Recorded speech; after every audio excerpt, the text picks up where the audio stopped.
The Snail and the Whale, Julia Donaldson, Axel Scheffler, from the creators of the Gruffalo. This is the tale of a tiny snail and a great big grey blue humpback whale.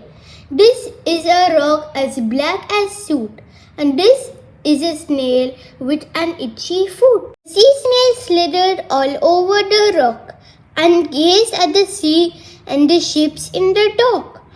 And as she gazed, she sniffed and sighed. The sea is deep, and the world is wide. How I long to sail, said the tiny snail.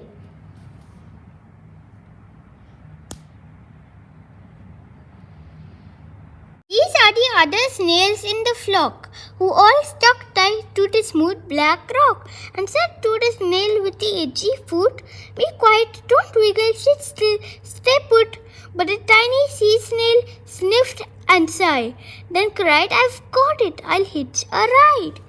This is the trail of the tiny snail, a silvery trail that looped and curled, and said, "Ride and want it around the world."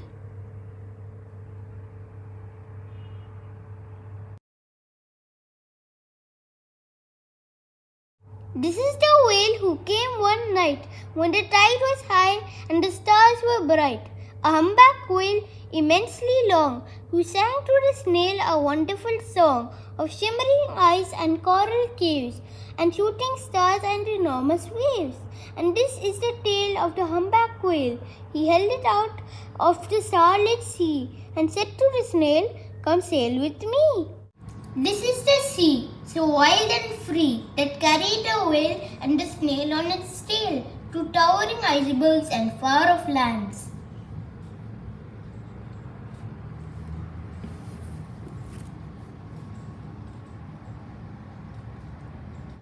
With fiery mountains and golden sands.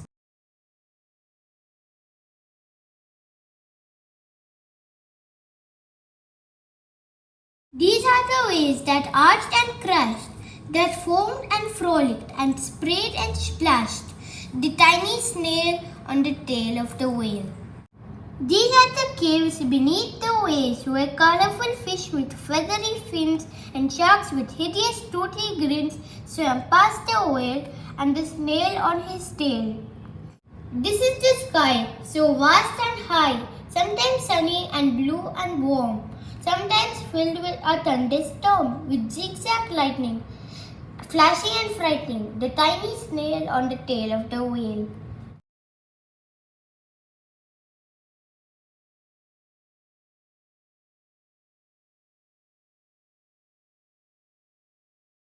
And she gazed at the sky, the sea, the land, the waves and the caves and the golden sand.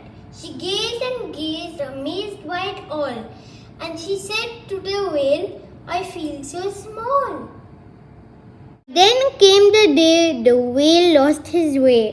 These are the speedboats running a race, zigging and zooming all over the place, upsetting the whale with their ear-splitting roar, making him swim too close to the shore. This is the tide slipping away.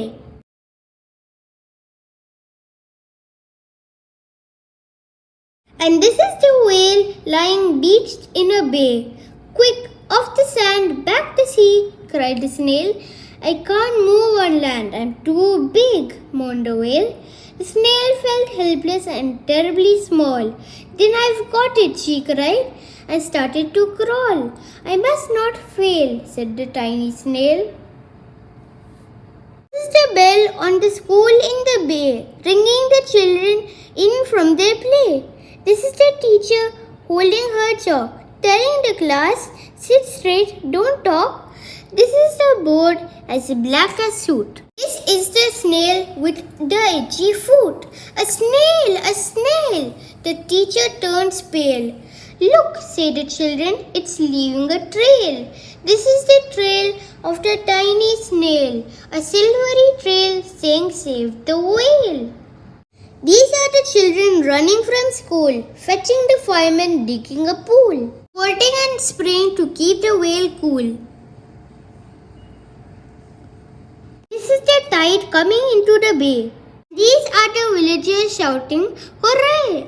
as the whale and the snail travel safely away. To the dog and the flock on the rock, who said, "How time's flown, and haven't you grown?" The whale and the snail told a wonderful tale of shimmering ice and coral caves and shooting stars and enormous waves, and of how the snail, so small and frail, with her looping, curling, silvery trail, saved the life of the humpback whale. Then the humpback whale held out his tail, and on crawled snail after snail after snail.